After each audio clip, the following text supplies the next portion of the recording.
coração. Quero te ver, Senhor, exaltado e bem alto, brilhando a luz da tua glória.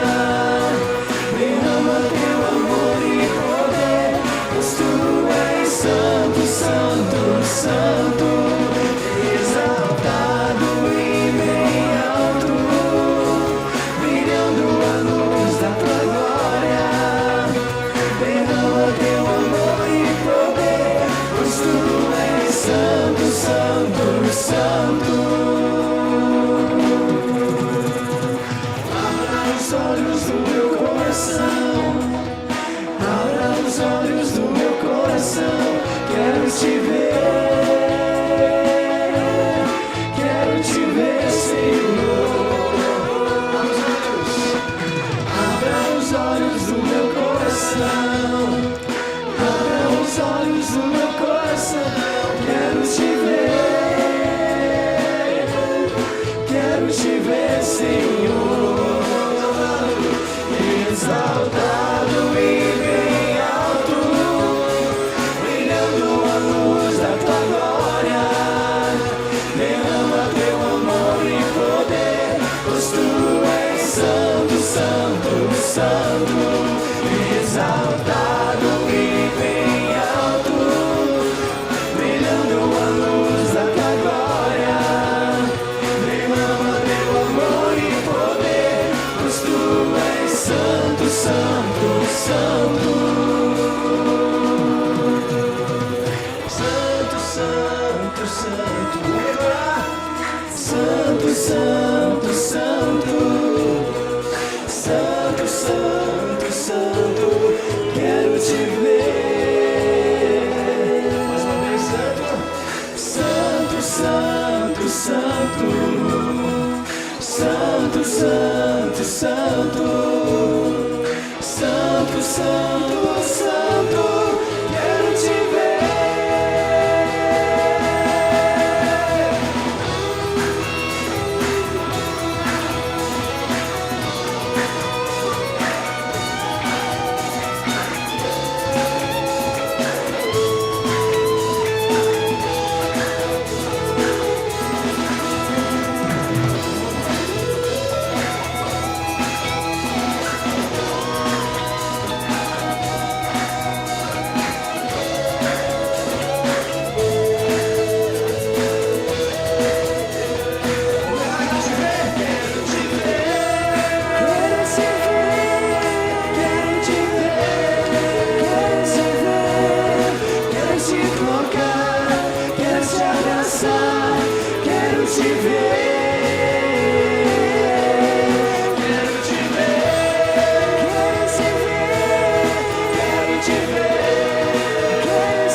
Santo, Santo, Santo, quero te ver.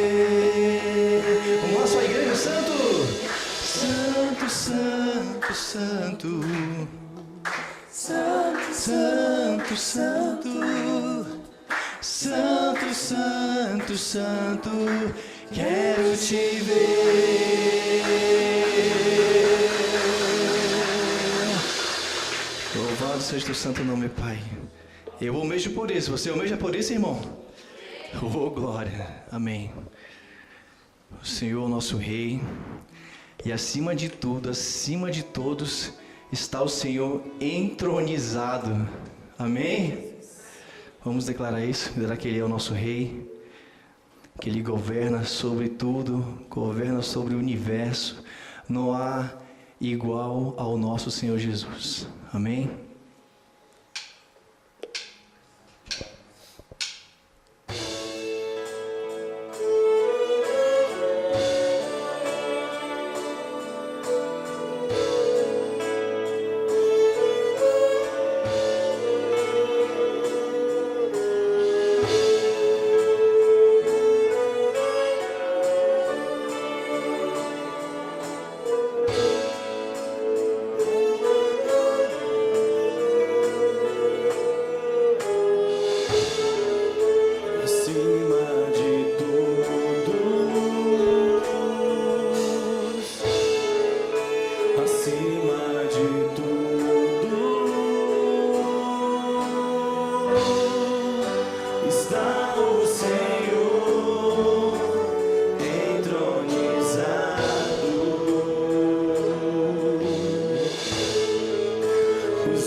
Santo nome.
toma o teu lugar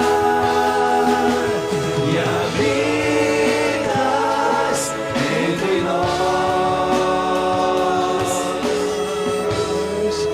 ó Santo Deus,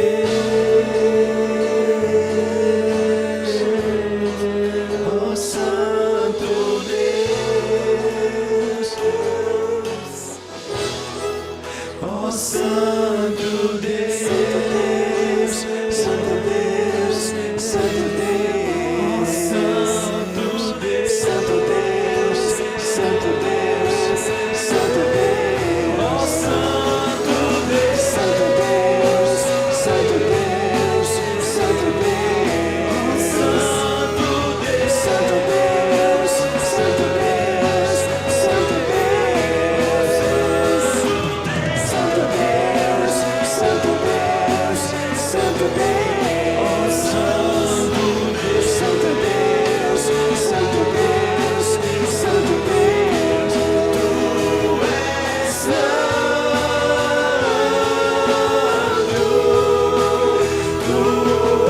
és santo, Tu és santo, Tu és santo, Tu és santo.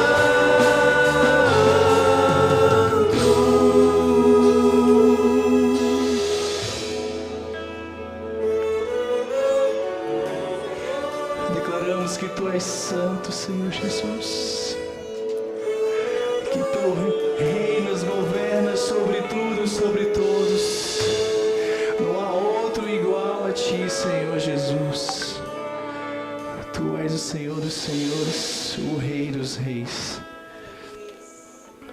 Aleluia, Senhor Jesus, aleluia.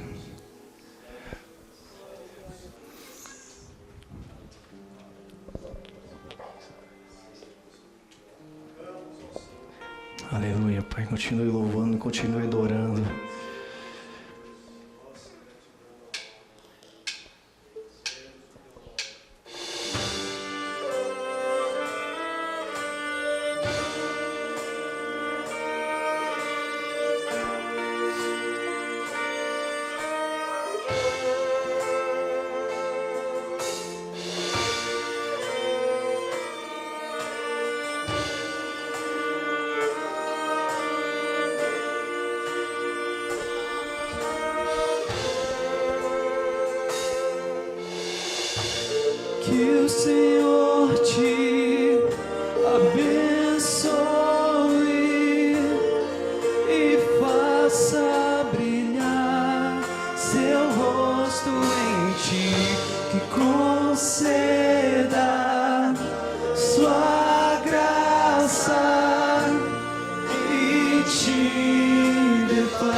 e os filhos dos teus filhos. Que a bênção se derrame até 1000 gerações, tua família e teus filhos e os filhos de teus filhos. Que a bênção se derrame até 1000 gerações, tua família e teus filhos e os filhos dos teus filhos. Que a bênção se derrame até 1000 gerações, tua família e teus filhos e os filhos dos teus filhos. A presença te acompanhe por detrás, por diante, do teu lado e em ti. É contigo, é por ti, e de dia e de noite, tua entrada e saída, e teu riso e teu choro. É contigo, é por ti, é contigo, é por ti, é contigo, é por ti, é contigo, é por ti, é contigo, é por ti.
Aleluia, Senhor Jesus. Louvado seja o nome do Senhor. Vamos louvar junto essa parte, que é a bênção. Vamos lá, que a gente bota lá aquela partezinha que ficou linda, vamos cantar junto com a igreja. Vamos lá, igreja, solta a voz. Isso é uma declaração para a sua família, para a sua geração, para a sua futura geração, geração de geração. Que a bênção se derrame por longos anos sobre a tua família, amém? Vamos declarar junto? Que a bênção se derrame até 1000 gerações, da família e os filhos e os filhos dos teus filhos. Que a bênção se derrame até 1000 gerações, da família e teus filhos e os filhos dos teus filhos.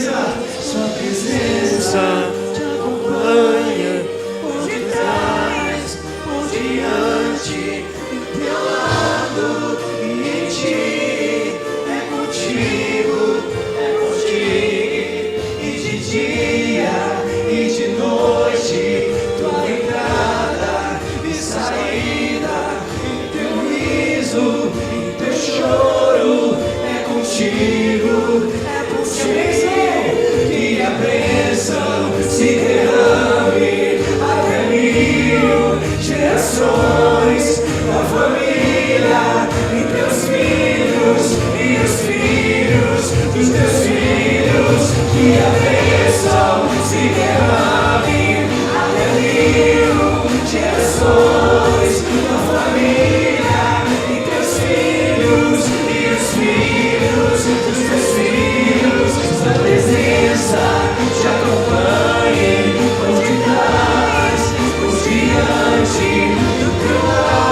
Aleluia, Senhor Jesus. Louvado seja o nome do Senhor.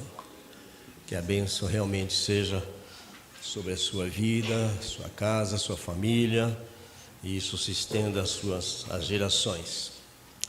Meus irmãos, saudamos todos muito mais agora também, bem-vindos novamente. E queremos nessa manhã ouvir a palavra de Deus. Já estamos adorando desde o início desse culto, mas logo que estaremos ouvindo a palavra. Quero saudar então todos mesmo, muito bem-vindos, em nome do Senhor Jesus. Eu vou pedir a gentileza, eu sei que agora as crianças precisam sair para o ensaio, mas depois eu gostaria que todos permanecessem para nós termos atenção sobre a palavra de Deus. Quero que você abra a sua Bíblia no Salmo 7, versículo 17. Salmo 7, versículo 17 da palavra de Deus.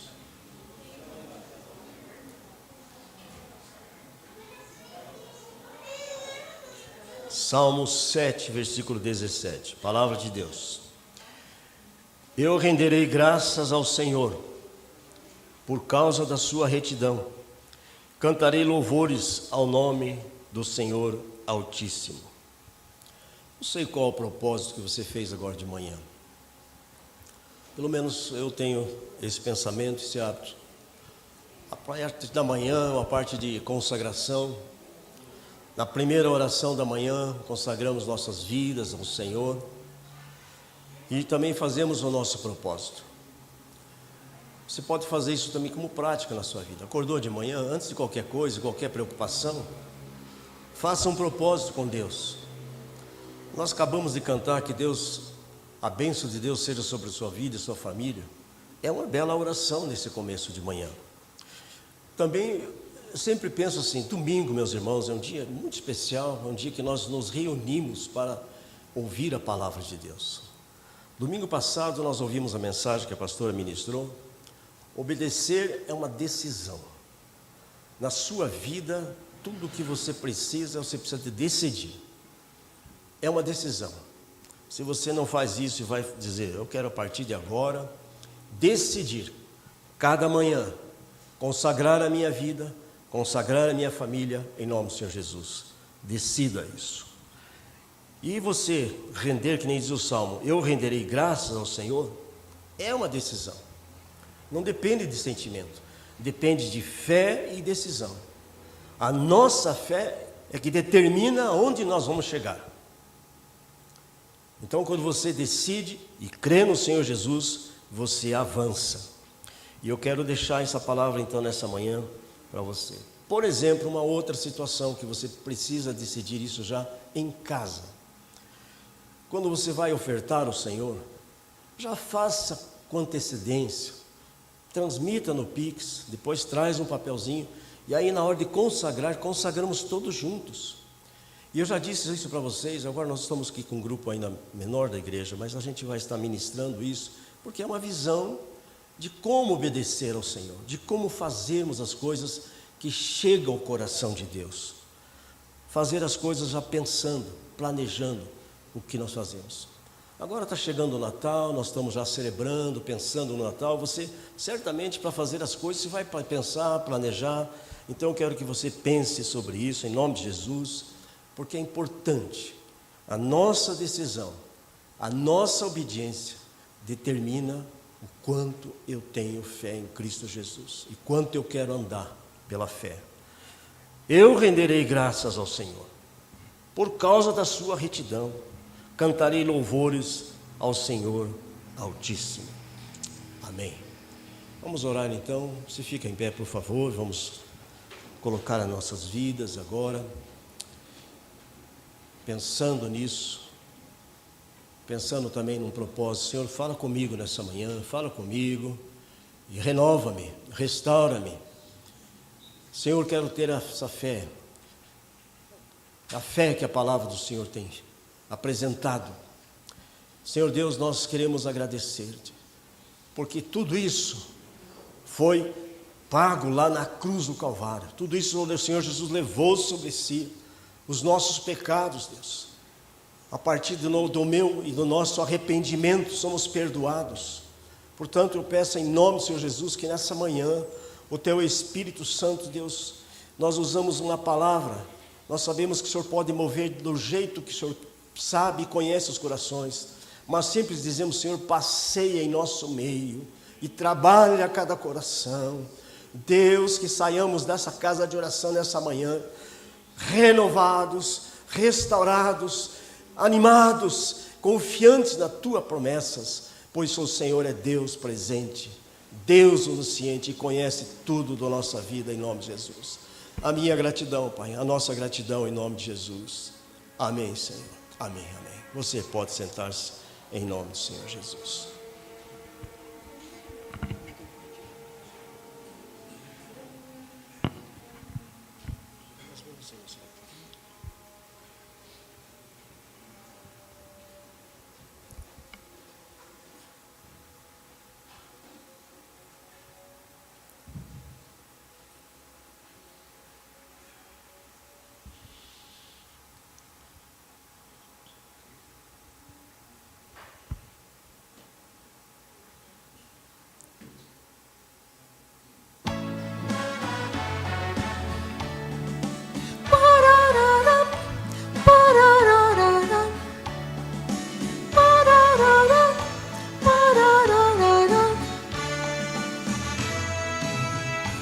Nas estrelas já sua mão e no pulso a sua voz. Deus domina sobre a terra e o mar, o que Ele é pra mim. Eu sei o sentido do Natal, pois na história tem o seu lugar. Cristo veio para nos salvar, o que Ele é pra mim.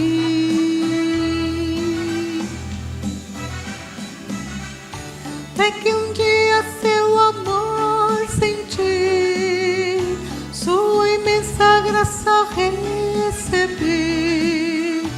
Descobri então que Deus não vive longe lá no céu, sem se importar comigo, mas agora ao meu lado está. Cada dia sinto seu cuidar, ajudando-me a caminhar. Tudo Ele é pra mim. Pararara, pararara, pararara,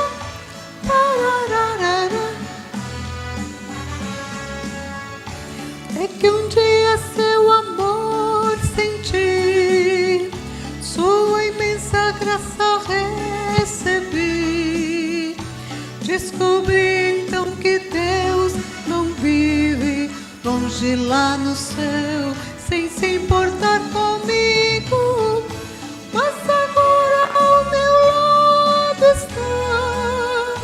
Cada dia sinto seu cuidar, ajudando-me a caminhar. Tudo Ele é pra mim, tudo é Jesus pra mim, tudo é Jesus pra mim.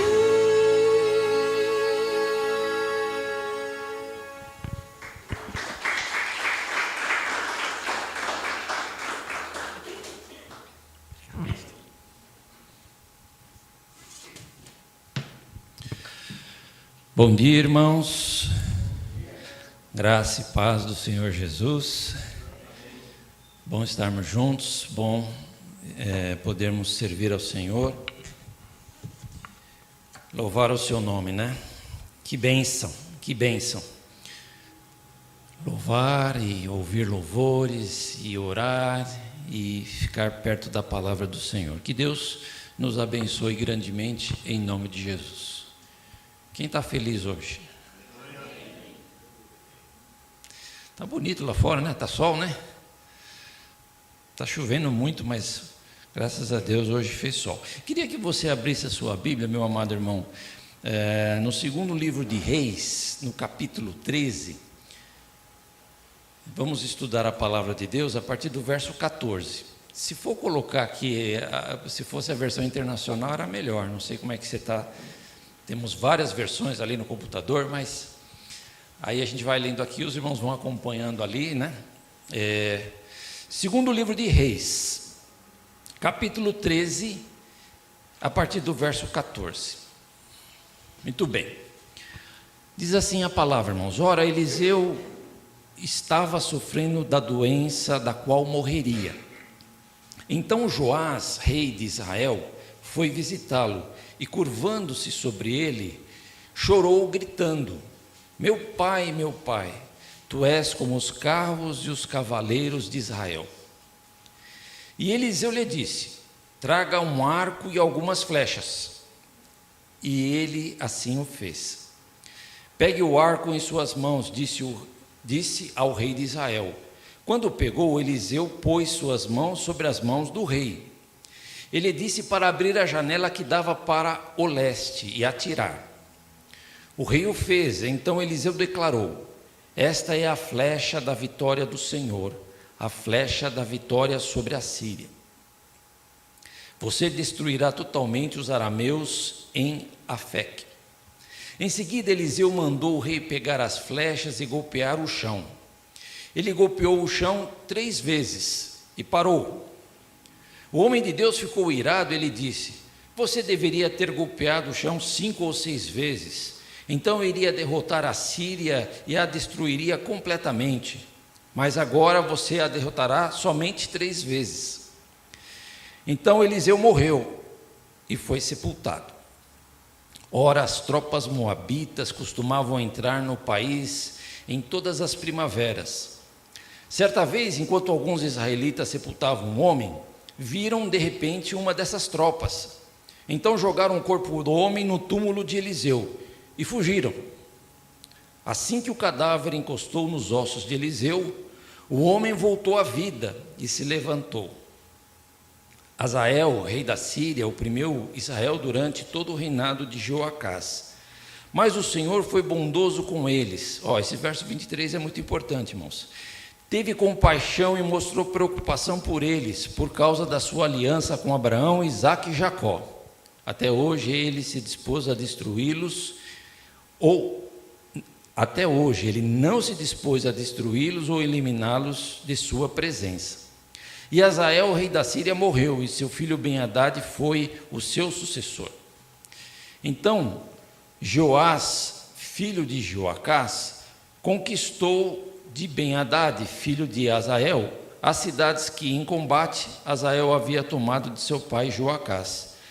3 vezes Joacás o derrotou, e assim reconquistou essas cidades israelitas. Então vocês veem aqui no finalzinho, né? que a palavra do profeta foi cumprida. Ele venceu e reconquistou 3 cidades conforme a palavra do profeta. Hoje nós vamos estudar sobre esse tema, meus irmãos, importante, né? A flecha da vitória do Senhor, ok? Dia 7 de dezembro agora, foi um sábado deste ano, foi reinaugurada a Catedral de Notre Dame, lá na França, totalmente restaurada, depois de um incêndio devastador. Depois de 5 anos de trabalho, ela foi reinaugurada, quer dizer, pegou fogo, demoraram 5 anos mais ou menos para restaurar essa catedral, que é um lugar histórico, é um lugar importante para a cristandade, né? De tradição católica, essa coisa toda. Foi uma festa, lógico, política também, né, irmãos? Assim, foi um encontro muito especial, que estava lá o presidente da França, Emmanuel Macron, alguns líderes mundiais, como o presidente eleito dos Estados Unidos, Donald Trump, e também o Zelensky, presidente da Ucrânia. Então, aquele encontro muito especial. Mas, para quem não sabe, eu andei pesquisando, porque nós temos a Barça Google, né, que você vai no Google e você descobre tudo. A Catedral de Notre Dame levou cerca de 182 anos para ser construída. Sei que você não sabia disso, nem eu sabia. De 1163 a 1345. Veja só que coisa, irmãos, impressionante, né? Mas agora, em 5 anos, puderam reconstruir, porque tudo mais moderno hoje é mais rápido, né? Mas assim, quando pegou fogo, houve uma tentativa de um pessoal mais moderno, lá da França, de fazer uma reconstrução diferente do padrão anterior, mais gótico, aquela coisa toda. Eles queriam modernizar a catedral. Só que, o que aconteceu? Houve oposição. E diz que opuseram-se à mudança os que amam a França antiga, tradicional, católica, nascida na Idade Média. Do lado modernizante insistiam os cultores da França revolucionária. Então, mais ou menos um debate da França antiga com a Revolução Francesa, tal, queriam mudar a coisa. Mas, de fato, não deu jeito de mexerem na estrutura, ela foi reerguida do mesmo jeito.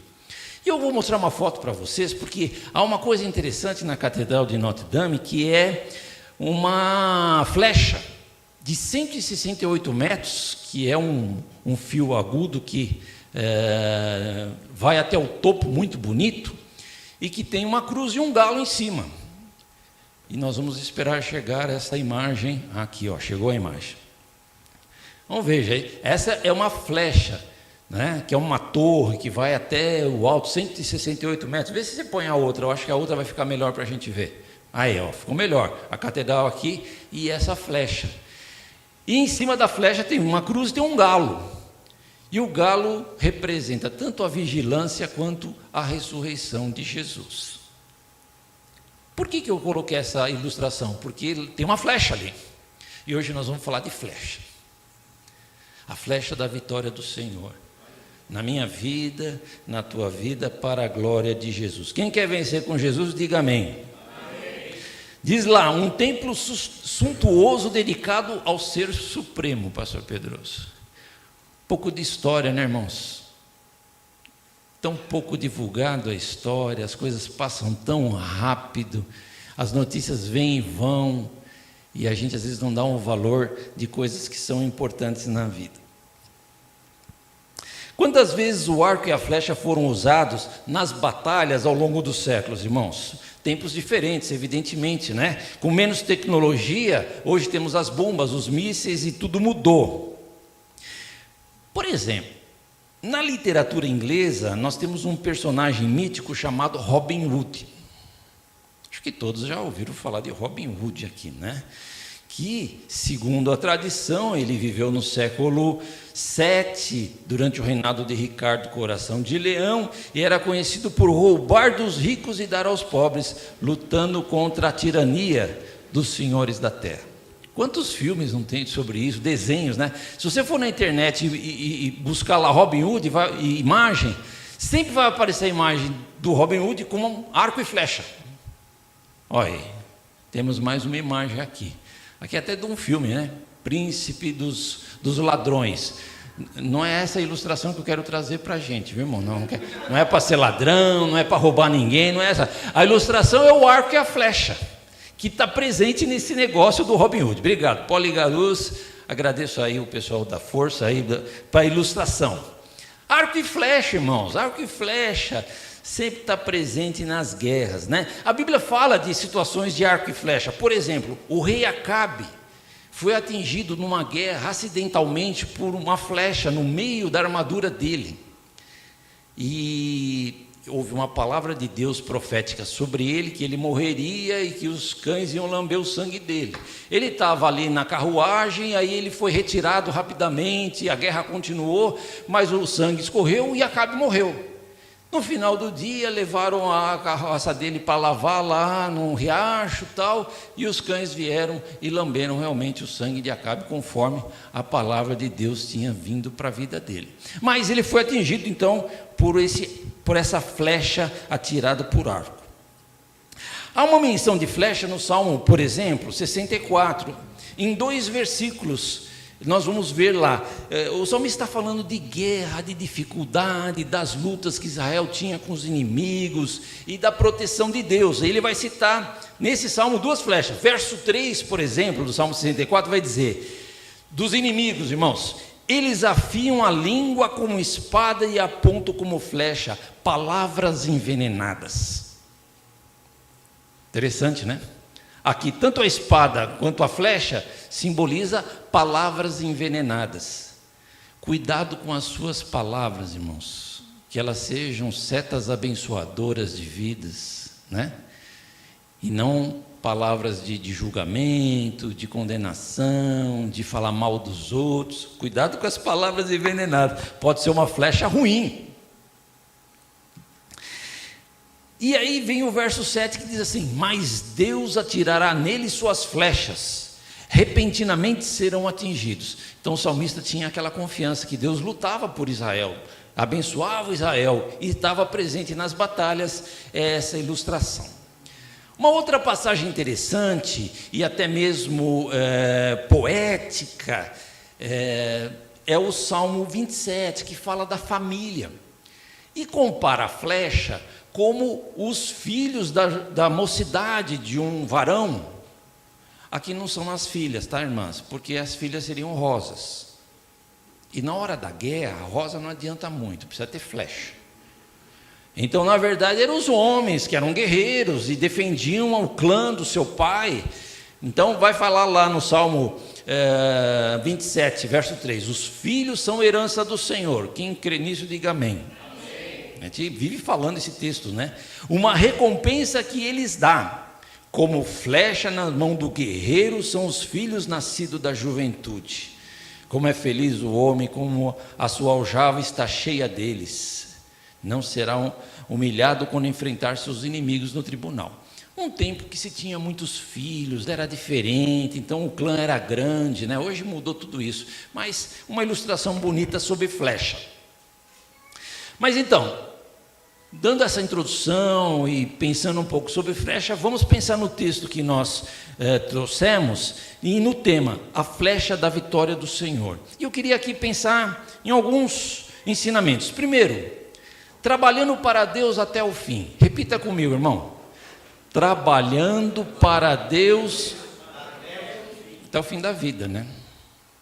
Até o fim da vida. Pastor Pedro Mendes, que foi meu pastor, me batizou, fez meu casamento, participou da minha ordenação ao ministério, ele sempre dizia, né, que o pastor só entrega o cajado da chamada pastoral quando morre, né? A gente pode mudar de função, a gente pode não ser líder de uma igreja oficialmente falando, mas você sempre vai ser pastor. As pessoas me conhecem lá no prédio e tal, agora eu estou com um porteiro novo lá. E sabem que eu sou pastor, né? Mas eu falo, eu não sou mais pastor titular de uma igreja tal. Aí o outro me pergunta, mas você prega ainda? Acho que o pastor aposenta não prega mais. Não, eu prego. Vou pregar amanhã lá na igreja, lá que eu congrego, eu vou pregar amanhã. Então assim, irmãos, diz a palavra, ora, Eliseu estava sofrendo da doença que morreria, certo? O texto vai nos falar isso, ia morrer.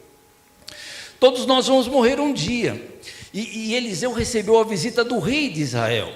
E o rei estava consternado com a doença do profeta, sofrendo, triste, angustiado. Ele chega para visitar, clamando, gritando e chorando.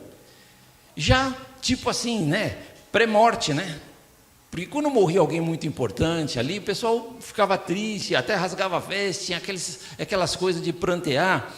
Mas, então o rei falou para Israel, quando foi visitá-lo: meu pai, tu és como carros e cavaleiros de Israel. Então essa é uma expressão bonita, porque assim, os profetas tinham os discípulos, e os discípulos dos profetas eram chamados de filhos, numa linguagem lá deles, né? E os profetas eram tidos como pai. Então, tanto Eliseu quanto Elias tinham essa marca. Quando Elias foi arrebatado para os céus, e Eliseu viu o carro de fogo levando o seu mestre, ele expressou isso: meu pai, né, para Elias, tu és como os carros e os cavaleiros de Israel. Então, é uma expressão que tinha entre eles. E o rei respeitava tanto Eliseu, irmãos, que a bênção dessa palavra que estava sobre Elias passou para Eliseu também. Muito bem, Eliseu recebe então o rei, ele não reclama da sua doença, ele não fala da sua morte, o rei está mais angustiado do que ele, mas Eliseu, irmãos, como ele está? Consciente, em comunhão com Deus, exercendo o seu ministério profético. Veja que interessante isso, irmãos. Está trabalhando para Deus, e ele não quer perder tempo. Ele diz para o rei: traga um arco e uma flecha. E o rei fez, né? Porque a palavra do profeta, se ele mandasse ajoelhar, ajoelhava, se mandasse levantar, levantava, tinha autoridade. Pegue o arco nas suas mãos, disse o rei. E aí Eliseu pôs a mão junto da mão do rei, junto, para ilustrar aquele momento profético, abençoar a vida do rei. Abra a janela aí, vamos jogar uma flecha aí para o lado leste. Pá, e jogaram uma flecha. Aí a palavra do profeta veio dizendo: esta é a flecha da vitória do Senhor sobre a Síria. Quem vai dar um glória a Deus? Glória a Deus. Ajuda aí, irmão. Ajuda aí, pregador. Glória a Deus. Entrega o recado de Deus, concretiza um ato profético lindo. E assim, né, irmãos, ele sabia que estava... Aí eu lembrei de uma ilustração, pastor Pedro, eu tenho que te usar aqui agora, pastor. É uma ilustração, porque veja só, quando o pastor Pedro teve a crise dele, foi para o hospital, e foi um momento difícil, em que houve perigo de morte, irmãos. Todo mundo sabe disso aqui, não é, pastor? A pastora sabe muito bem.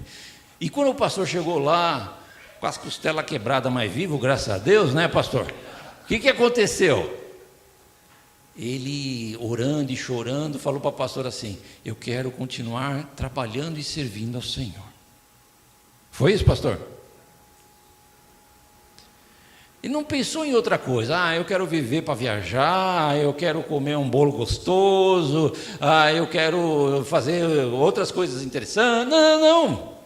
Na hora da angústia de partir, ele pensou no Senhor e no desejo de trabalhar para o Senhor. Então, encaixa aqui, pastor, com essa ilustração.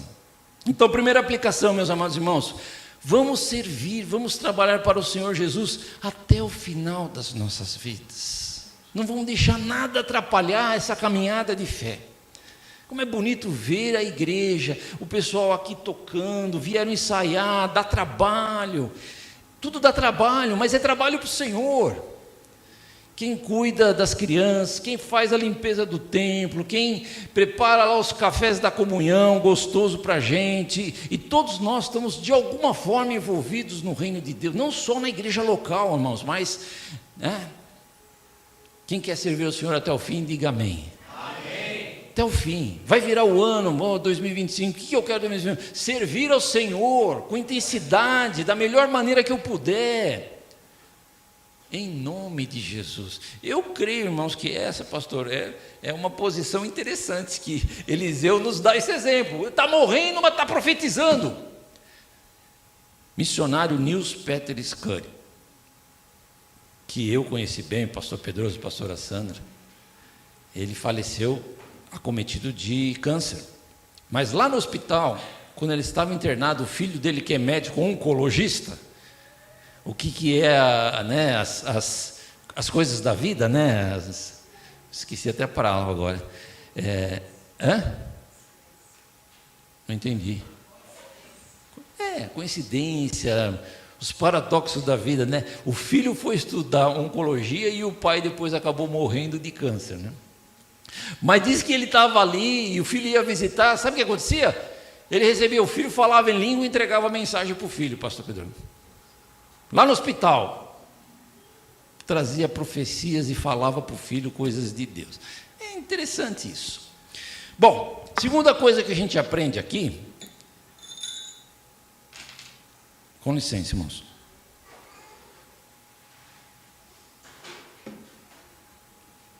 É sobre a flecha da vitória do Senhor.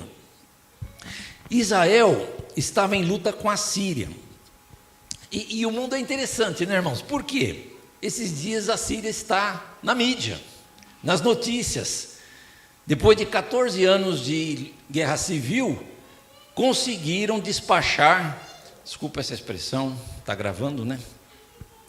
Conseguiram despachar lá para a Rússia o tal do Bashar Assad, que ficou 24 anos no poder. Isso aqui é só para a gente lembrar que a Síria ainda existe, que ainda tem guerra lá. Apesar do tempo de Israel, a Síria atingiu Israel. Muito bem. Quantos inimigos Israel teve ao longo da sua história, meus amados irmãos, né? Os sírios, os filisteus, os egípcios, os assírios, os babilônicos. Recentemente Israel luta contra Hamas e Hezbollah, que não são países, né, mas são forças que governam os países e acabam sendo inimigos de Israel. Contudo, agora vamos pensar um pouco na nossa vida espiritual. O que nos interessa é a nossa batalha espiritual. Nós estamos em luta espiritual. Temos um objetivo de chegar na eternidade com Jesus, de alcançar a salvação, de servir a Deus, de pregar o Evangelho. A nossa luta é diferente. Contra quem nós lutamos? Então, rapidamente, nós vamos pensar nisso, bem rapidinho mesmo. Primeiro, nós lutamos contra a carne / pecado. Quando se fala pecado, quando se fala sobre a carne, é a mesma coisa. A carne é a natureza caída do homem que tem a tendência de fazer o que Deus não se agrada, que vai tudo contra a palavra e os mandamentos, certo? Por exemplo, é claro, Gálatas 5,19. Ora, as obras da carne são manifestas. A gente conhece, né, irmãos?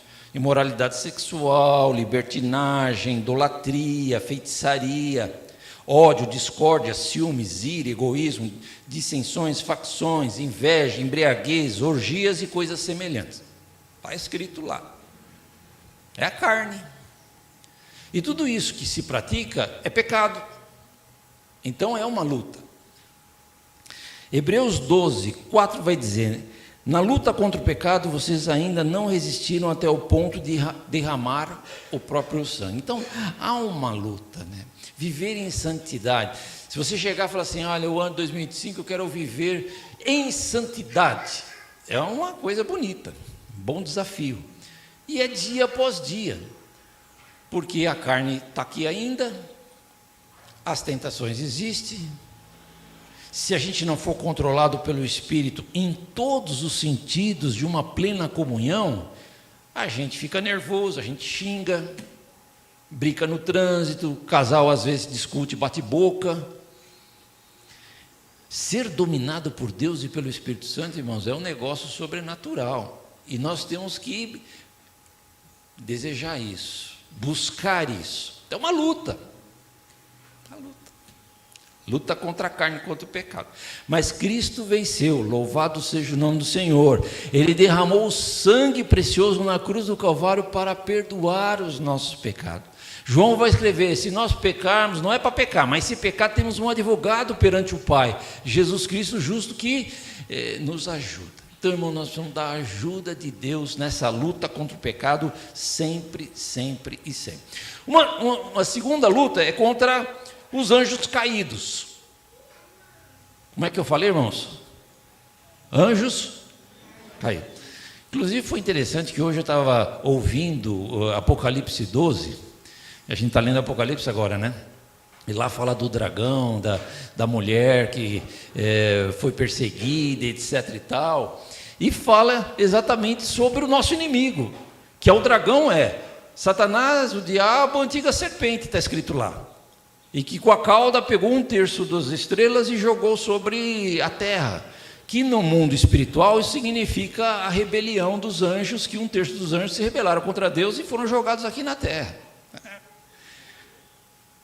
Só que assim, né, a gente meio que passa batido assim, essa coisa de lutar contra o inimigo, né? Não se fala muito sobre isso, a gente não pensa muito sobre isso. Mas não é bom ficar desatento com essa luta, porque ela existe, viu, irmãos? Nós somos culpados por nossos erros e pecados, mas que há uma luta espiritual de servir a Deus ou não, porque o inimigo não quer que a gente sirva a Deus. Então qual que é a estratégia dele? Nos afastar de Deus. Então ele prepara situações, inclusive para que a gente peque, e pecando, automaticamente vai se afastar de Deus. Então, irmãos, é uma luta.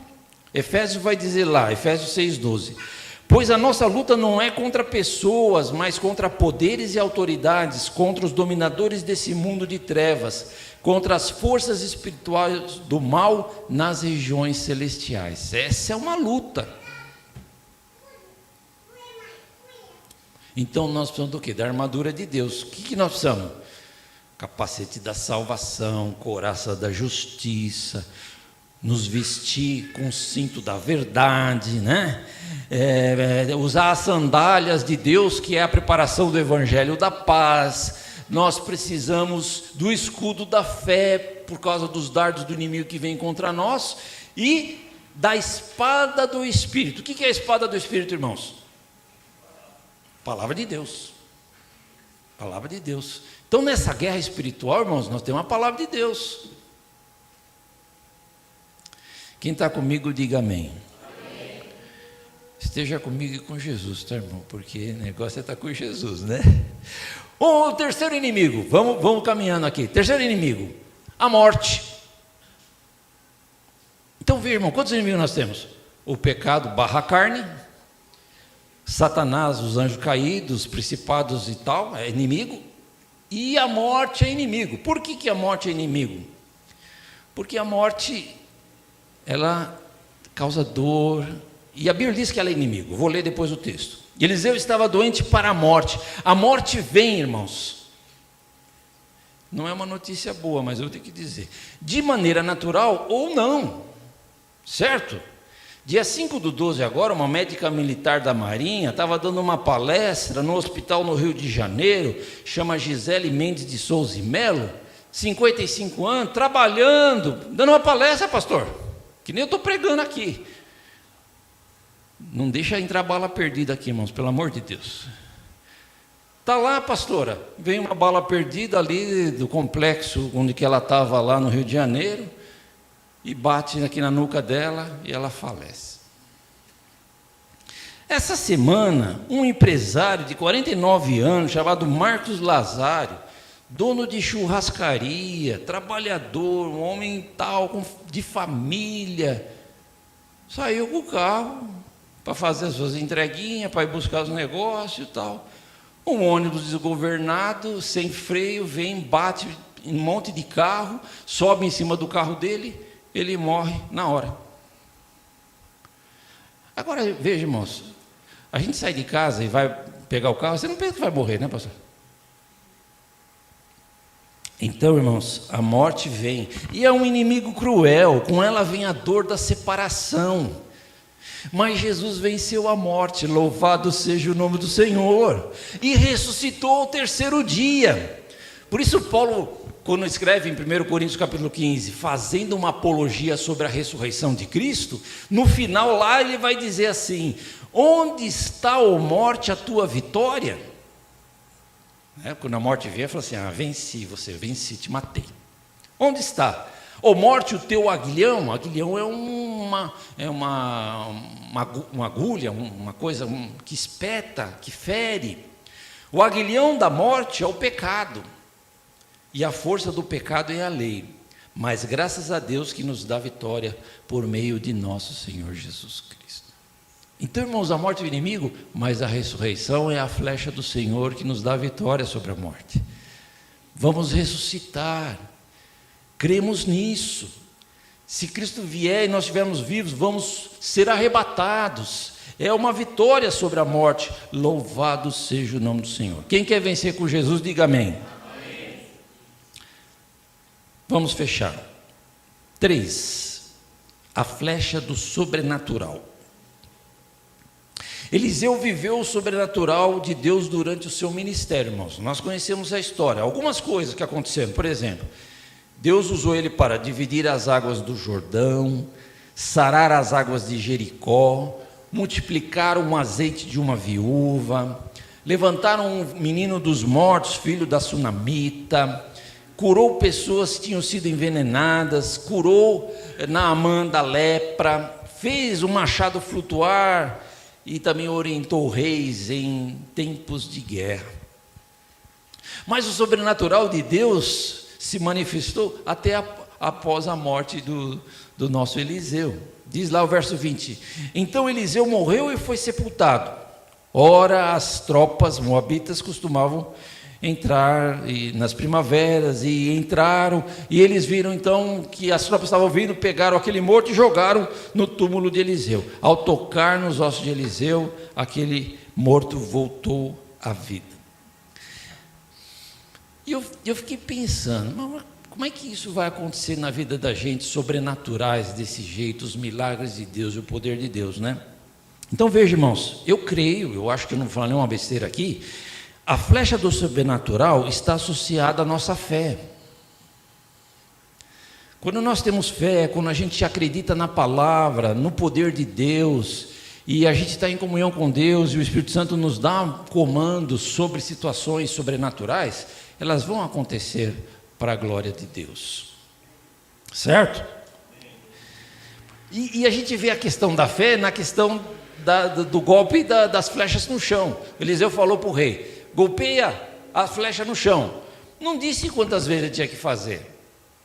O rei bateu 3 vezes. O profeta ficou bravo, falou: você tinha que ter golpeado umas 5, 6 vezes, aí você ia vencer todas as batalhas, agora você só vai vencer 3. Então eu fiquei pensando, pastor, né, nessa ação, né, e na nossa fé. Às vezes a gente tem fé para dar uma batida só no chão. Às vezes a gente tem fé para dar 2 batidas, 3, mas quando a gente tem fé para dar 6, 7, 8 batida no chão, quer dizer, representando o exercício da nossa fé nessa ação, vamos ser mais vitoriosos, vamos ver mais milagres de Deus na nossa vida. Amém? Conclusão: precisamos frutificar para Deus até a hora da morte. 2. Jesus nos dá vitória sobre o pecado, sobre Satanás e a morte. É uma flecha de vitória do Senhor sobre a nossa vida.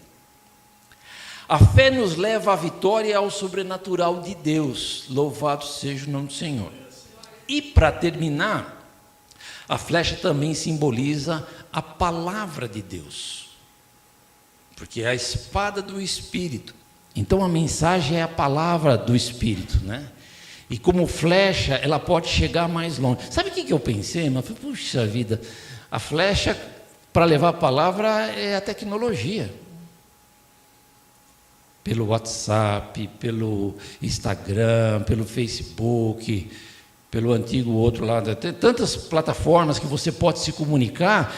Você fala com a pessoa que está do outro lado do mundo e você pode pregar o evangelho para ela. Então é uma flecha que você pode lançar longe.